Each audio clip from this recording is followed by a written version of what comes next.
Bom, vamos para mais um jogo onde o Avaí vai em busca dessa recuperação depois de 3 partidas, né, que o time não vence no campeonato. Você não tem para esse jogo o alemão, mas tem a volta do Betão. Você nos disse, após o jogo com o Goiás, que o Marquinhos Silva foi uma das coisas boas que você viu naquela partida, na derrota para o Goiás. A ideia é manter o esquema com 3 zagueiros com a presença do Marquinhos. O que você pensa sobre isso, Geninho? Não, é uma possibilidade que existe, né? A volta do Betão, a manutenção do Marquinhos com o Ayrton pelo lado, eu acho que é uma possibilidade. Apesar de nós termos trabalhado essa semana e até ontem um pouco com a possibilidade de apenas 2 homens. Fortalecendo, colocando mais um homem no meio, né? Jogaríamos com mais um volante. No caso aí faríamos o Judson junto com o Pedro e o Matheus, né? Ficaríamos um pouco mais forte no meio e à frente. É uma possibilidade, a gente deve trabalhar hoje, tá? Conversar com o pessoal, como eles se sentiram. É uma maneira que se muda radicalmente, uma maneira de jogar, né? Não sei se de repente fica sempre essa dúvida de como seria o resultado. Então, vamos com mais calma para poder definir a possibilidade. Existe a possibilidade de nós mantermos ainda aquela formação, jogando Betão e Marquinhos. Não tem o porquê não possam jogar juntos, né? Mesmo porque tanto o Marquinhos como o Betão, os dois fazem livre, os dois fazem os lados, jogam dos 2 lados. Quando jogam com um só, o Betão faz lado, o Marquinhos já jogou fazendo lado no Figueirense, então nós não teríamos nenhum problema de encaixe. Geninho, você citou no meio de campo, se for utilizar somente 2 jogadores na linha de defesa, que pode utilizar o Judson, o Pedro e o Matheus juntos no meio de campo. Caso a tua escolha seja pela manutenção do esquema, quem sai na frente hoje para começar a partida? O Matheus, justamente pela última partida que fez ao lado do Judson, ou o Pedro, pelo que você já citou várias vezes, até de um entrosamento um pouco maior, o conhecimento dos 2 juntos? Os 2 são bons jogadores, os 2 são bons jogadores com características mais ou menos semelhantes, o Matheus e o Pedro. Os 2 sabem fazer muito bem o segundo volante e saem, chegando bem na frente. Então, eles disputam ali praticamente em igualdade de condições. Eu senti o Matheus um pouco fora de ritmo na última partida. A saída dele não manteve aquele Matheus que vinha vindo buscando espaço, que quando entrou antes da sua lesão, tinha ganhado a titularidade. Ele ganhou aquele por mérito. Ela teve a chance da volta, acho que não voltou tão bem quanto terminou. E aí fica a dúvida, né? Porque se você for fazer um levantamento, principalmente nos jogos fora de casa, o Pedro tem um aproveitamento muito grande. O time tem um aproveitamento muito grande com o Pedro, não o Pedro um aproveitamento. O Pedro ajuda. Porque é uma coisa natural. O Pedro é uma pessoa muito cobrada principalmente pela torcida e até por vocês da imprensa. Por um começo muito ruim lá atrás, quando chegou aqui, ele carrega essa carga até hoje. Mas ele é um jogador utilíssimo para a equipe, um jogador que mantém um nível, ele não é nunca o melhor, mas nem sempre é o pior, né? E quando joga fora de casa cresce porque não tem a pressão da torcida aqui do lado dele. Vocês, às vezes, que nos acompanham, vocês estão sempre do meu lado ali, vocês veem que as atuações do Pedro fora de casa são melhores do que aqui. Então, está equilibrado. Os 2 jogadores têm a mesma característica, a gente tem que colocar tudo isso na balança para tentar escolher o melhor para o Avaí. A gente não tem A, não tem B, não tem C, que tem prioridade ou privilégio. A gente procura tentar, né? Nem sempre acerta, mas tentar definir aquilo que é melhor para o Avaí. Como foi dito, a gente precisa de um resultado bom. Está na hora de nós voltarmos a somar pontos.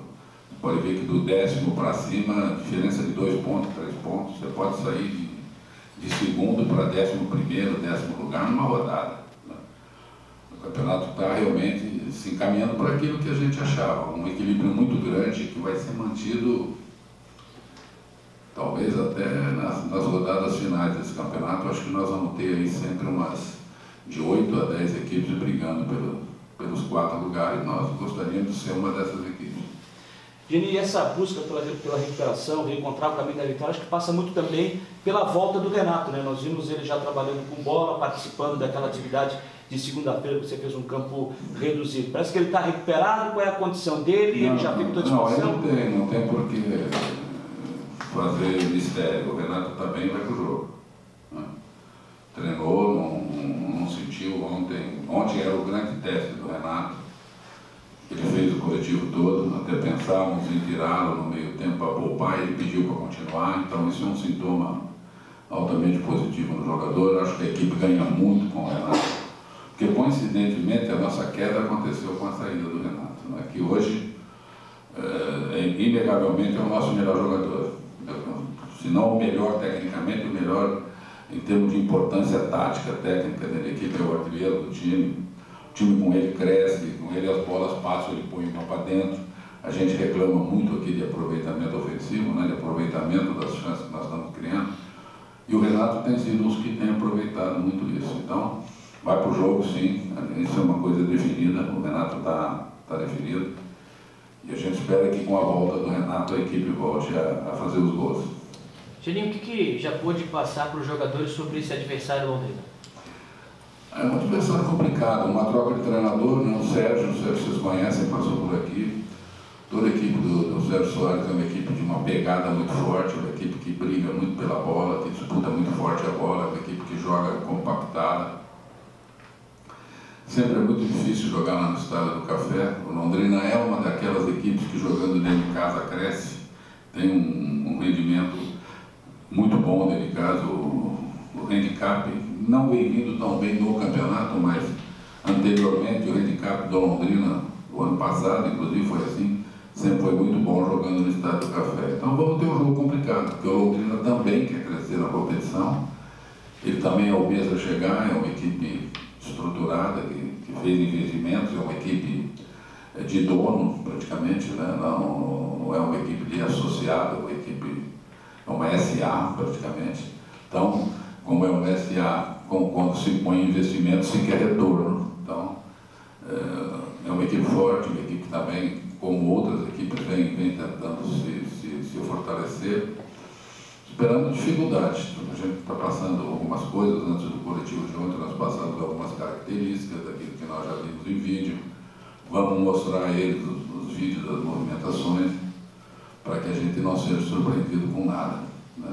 Tem alguns jogadores de destaque, 2 ou 3 pontuais, que você tem que tomar um cuidado um pouco acima.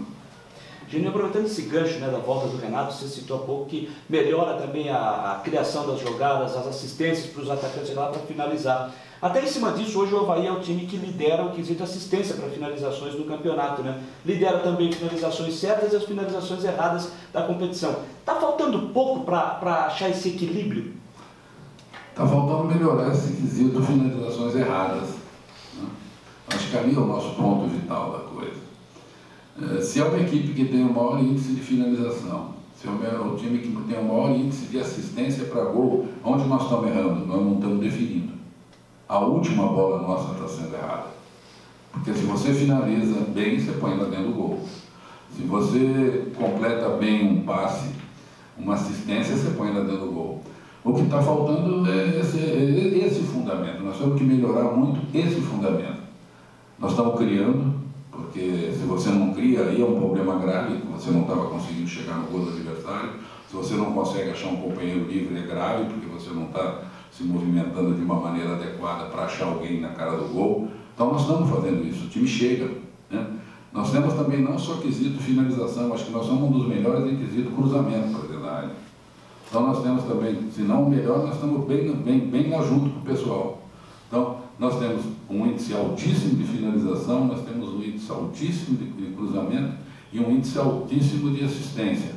Aí nós temos também um índice altíssimo de cruzamento errado, um índice altíssimo de finalização errada.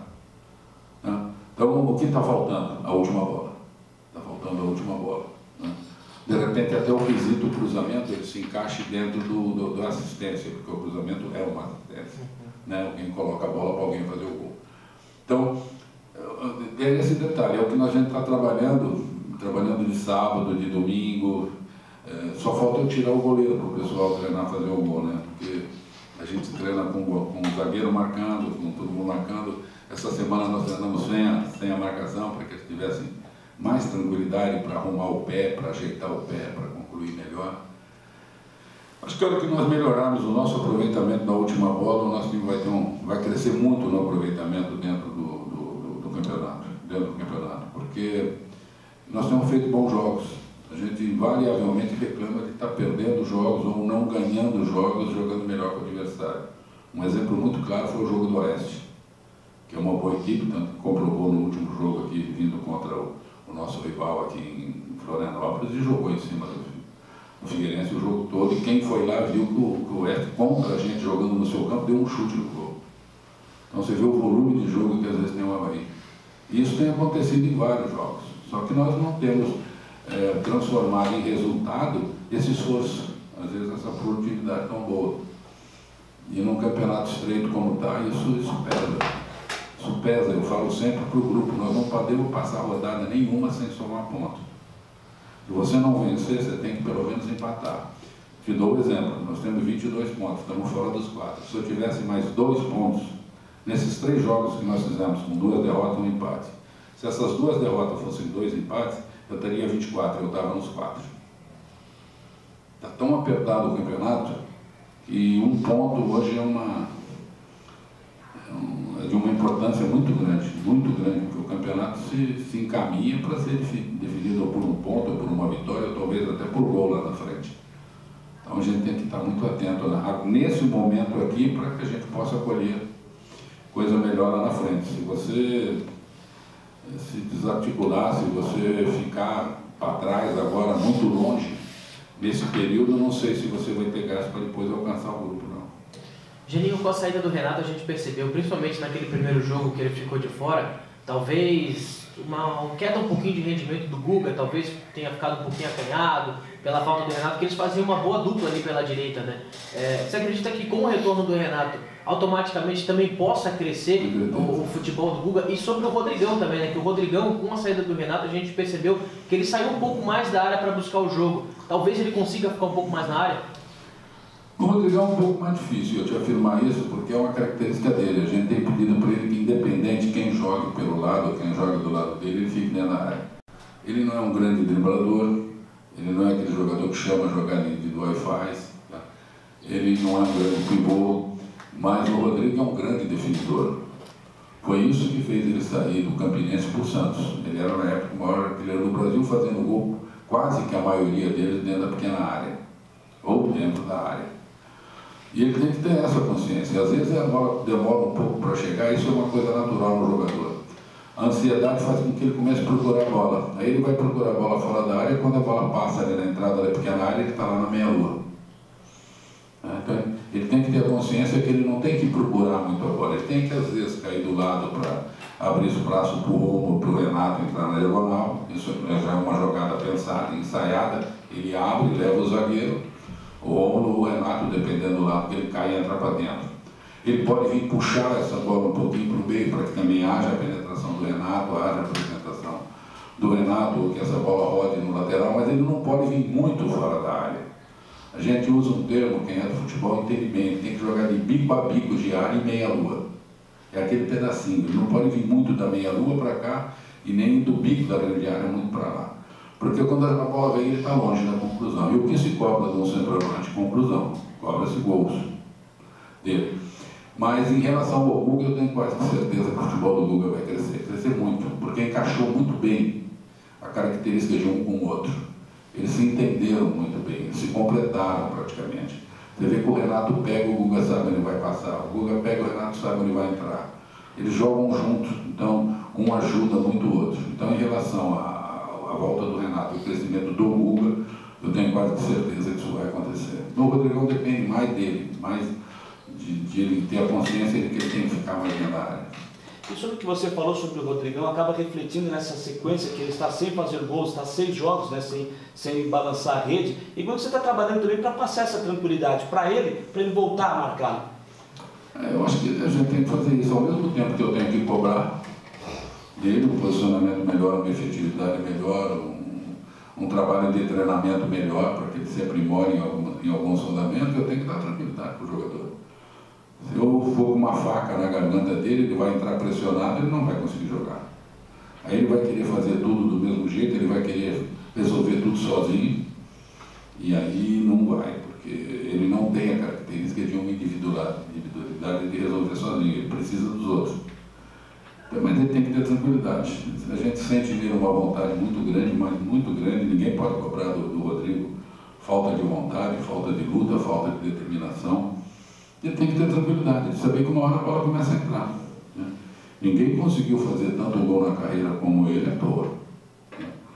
Então ele tem que ter consciência de ver, eu passei isso por ele outro dia, peguei a carreira dele, nós fomos ver, e o ápice da carreira dele foi onde eu acompanhei mais o Rodrigo, porque eu estava no ABC e joguei 2, 3 vezes contra o Campinense, e como nós estávamos ali no Nordeste, se acompanha mais o futebol da região. O ápice dele foi do Campinense, num grande momento do Campinense, e ele é artilheiro do Campinense. Tanto que o Santos foi buscá-lo, foi contratado. Falei para ele, joga como você jogava no Campinense.